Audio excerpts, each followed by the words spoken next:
Two welcome everyone আপোনালোক সকলোকে স্বাগতম জনাইছোঁ আমাৰ Gyantirtha way to success YouTube চেনেলৰ নতুন এটা ভিডিঅ'লৈ। ইতিমধ্যে ভিডিঅ'টোৰ থাম্বনেইল আৰু টাইটেল দেখি গমেই পাইছে ভিডিঅ'টো কিহৰ ওপৰত আমি ডিছকাশ্যন কৰিবলৈ গৈ আছোঁ।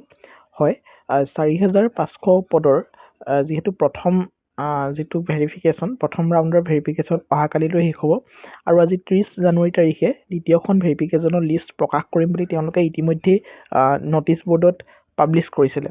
গতিকে আজি 30 জানুৱাৰী তাৰিখে আজি তেওঁলোকে দ্বিতীয়খন ভেৰিফিকেশ্যন লিষ্ট পাব্লিছ কৰিছে আৰু ভেৰিফিকেশ্যন লিষ্টখন আপোনালোকে যদি চাব বিচাৰে নিজে DEৰ অফিচিয়েল ৱেবছাইটত গৈ পিনি চাব পাৰিব।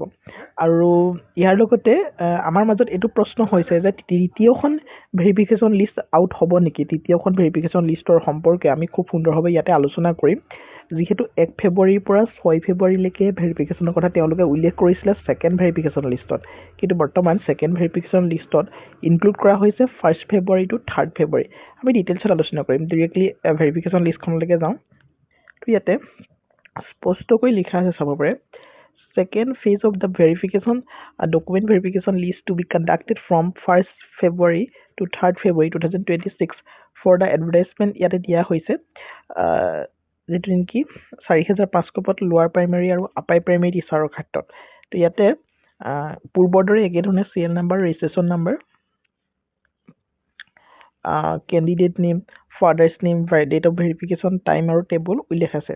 গতিকে নিজৰ নামৰ এগেইনষ্টত আপোনালোকে ডেট অফ ভেৰিফিকেশ্যনো চাব আৰু মৰ্ণিং নে ইভিনিং টাইমটো চাব আৰু টেবুল নাম্বাৰটো মষ্ট ইম্পৰ্টেণ্ট, সেইটো আপোনালোকে ইয়াতে ঘৰতে চাই ল'ব পাৰিব। ইয়াত বহু সংখ্যক প্ৰাৰ্থীৰ নাম আহিছে। পূৰ্বতে যিহেতু প্ৰথম ভেৰিফিকেশ্যন লিষ্টত 2,639 প্ৰাৰ্থীৰ নাম আহিছিলে, বৰ্তমান প্ৰায় তাৰ দুগুণ প্ৰাৰ্থী ইয়াতে অহা পৰিলক্ষিত হৈছে। ঠিক আছে, তো ইয়াতে সম্পূৰ্ণ 53 পেজৰ এইটো PDF হয়। আপোনালোকৰ ভেৰিফিকেশ্যনসমূহ 1 ফেব্ৰুৱাৰীৰ পৰা 3 ফেব্ৰুৱাৰীলৈকে এই ছেকেণ্ড লিষ্টত ইনক্লুড থকা নামৰ ভেৰিফিকেশ্যনসমূহ হ'ব। তো ইয়াতে স্পষ্টকৈ আপোনালোকৰ কিছুমান কথা লিখা আছে। The NIS candidate are hereby asked to comply the notice regarding proof of in service teacher. NIS কেণ্ডিডেটসকলৰ ক্ষেত্ৰত তেওঁলোকৰ proof of in service teacher বা তেওঁলোকৰ যিখিনি গাইডলাইন মতে তেওঁলোকৰ কিছুমান ডকুমেণ্ট দিব পাৰিব লাগিব। নেক্সট কৈছে দ্য কেণ্ডিডেট। নেক্সট যদি আপোনালোকে ছেকেণ্ড পইণ্টটো চায়, তাতে দেখিয়ে পাব আপোনালোকে the candidates are requested to bring self attested photocopy set against its registration number along with the relevant documents in original at the time of physical document verification. Physical document ভেৰিফিকেশ্যনৰ সময়ত self attested photocopy লাগিব প্ৰতিখন ডকুমেণ্টৰে। Next, the candidates are requested to bring the acknowledgement of online application. Online এপ্লিকেশ্যনৰ যিটো format আছিলে সেই ফৰ্মেটটো লৈ যাব লাগিব।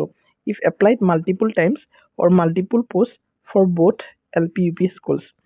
নেক্সট আছে 4 নম্বৰ, the candidates will be cancel for with if any kind of the কিবা যদি আপোনালোকৰ ভুল ইনফৰ্মেশ্যন বা সেনেকুৱা ধৰণৰ আপলোড কৰিছিলে দেন এনি ষ্টেজত আপোনালোকক কেঞ্চেল কৰিব পাৰে আপোনালোকৰ কেণ্ডিডেটছে। ঠিক আছে। Next, candidate absent in physical document verification will outrightly be rejected.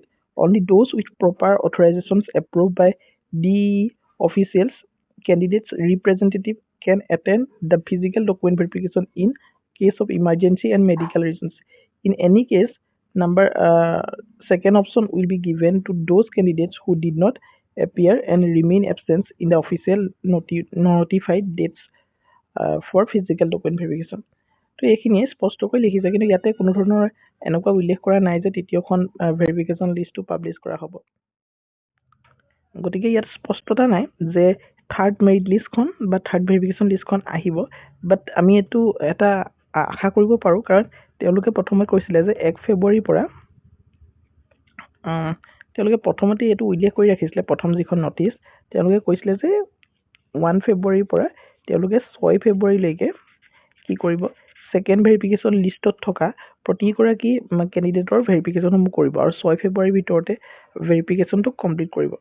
গতিকে যিসকলৰতো ছেকেণ্ড ভেৰিফিকেশ্যনত আহিলে, কিন্তু ছেকেণ্ড ভেৰিফিকেশ্যনত তেওঁলোকে কি কৰিলে, তেওঁলোকে কেৱল 1 ফেব্ৰুৱাৰীৰ পৰা 3 ফেব্ৰুৱাৰীলৈকে তেওঁলোকে ভেৰিফিকেশ্যনৰ কাৰণে ডেট ৰাখিছে।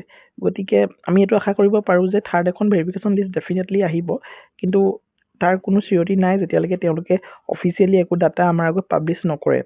ঠিক আছে, গতিকে হোপ ৰাখিম আমি থাৰ্ড এখন ভেৰিফিকেশ্যন লিষ্ট তেওঁলোকে অতি সোনকালে পাব্লিছ কৰিব আৰু যিসকলৰ নাম নাই অহা তো তেওঁলোকৰ থাৰ্ড ভেৰিফিকেশ্যন লিষ্টখনত নাম আহিব। আৰু ইয়াত যদি অকণমান আপোনালোকে ৰেজিষ্ট্ৰেশ্যন আই ডিবোৰ চেক কৰে তেতিয়া এইটো লক্ষ্য কৰিব পৰা যাব যে ইয়াতে এল পি কেণ্ডিডেট বহুত বেছি কম আছে ইউ পি তুলনাত। গতিকে এল পিৰ কেণ্ডিডেট ইয়াত যথেষ্ট কম আছে, প্ৰায় 150 ওচৰা ওচৰি আছে। গতিকে এই ক্ষেত্ৰত আই থিংক আহিব লাগে তৃতীয়খন ভেৰিফিকেশ্যন লিষ্ট। হয়তো এই সন্দৰ্ভত তেওঁলোকৰ কৰ্তৃপক্ষই অতি সোনকালে এটা স্পষ্টীকৰণ প্ৰদান কৰিব। তো ভিডিঅ'টো ইমানেই আছিলে, ডিটেইলছত এটা ভিডিঅ' অলপ পাছতে আমি লৈ আহিম যদি আপোনালোকে বিচাৰে। ঠিক আছে।